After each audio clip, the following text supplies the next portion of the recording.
राम राम शेतकरी मित्रांनो, आपण कापूस रोटावेटर मारून जागच्या जागेवर रोटावेटर मारलेला आहे। आजच्या कंडिशनमध्ये तुम्ही बघू शकता किती घाण आहे। घाण म्हणजे इतरांसाठी घाण आहे, माझ्यासाठी खत आहे।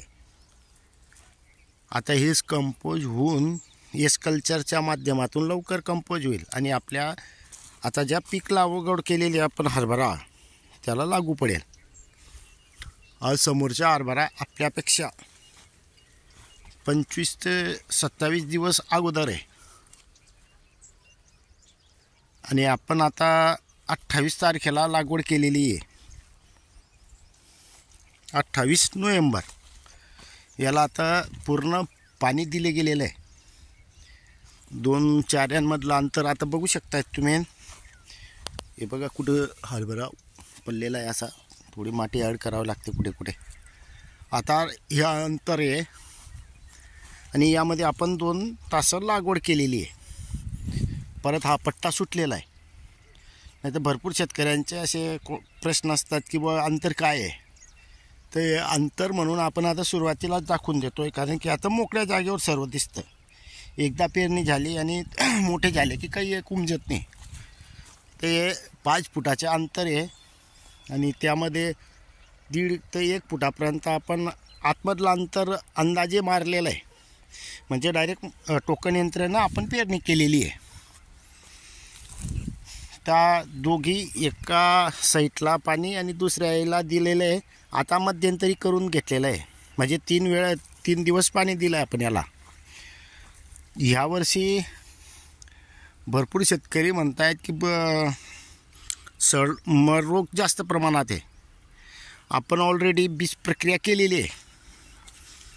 आपल्या घरगुती निविष्ठांमध्येच बीज प्रक्रिया केलेली आहे आणि आता चालू पाणी तर दिलं गेलेलं होतं, पण आता चालू आपण ट्रायकोड्रामा जे कल्चर बनवलेलं आहे ते आपल्या पूर्वनियोजन म्हणून सोडून देतो आहे की बुवा आपल्या शेतात येईल आणि नंतर आपण सोडू।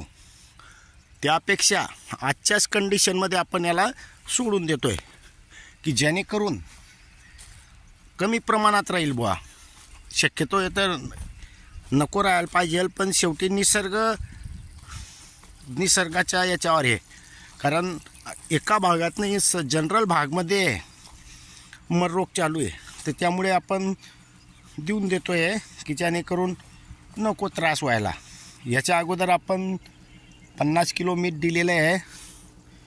यावर्षी मात्र रात्रपाळी लाईट असल्यामुळे जे आपण कल्चर आपले जे जीवाणू नवीन कल्चर आणि एस कल्चर आणि त्यापासून ज्या बनवलेल्या निविष्ठा आहेत ह्या मात्र आपल्याला देता आल्या नाही आहेत। फक्त आता आपण हे ट्रायकोड्रामा देतो आहे। हे समजा थोडंफार उगवणशक्ती झाली की त्या वेळेला आपण एका दिवशी स्पेशल पाणी देऊन पूर्ण कल्चर देऊन देऊ, म्हणजे जेणेकरून आपल्याला प्रॉब्लेम येणार नाही। बघू आता याच्या पुढे काय होतं आहे। वारंवार आपण जे पीक पेरतो तेही दाखवतो, तारीखसुद्धा देतो, शेवटी केव्हा निघेल आणि उत्पन्न किती येतं हे सुद्धा आपण सांगण्याचा प्रयत्न करतो। तर शेतकरी मित्रांनो, आजच्या कंडिशनमध्ये आपण आता ट्रायकोड्रामा देतोय। धन्यवाद।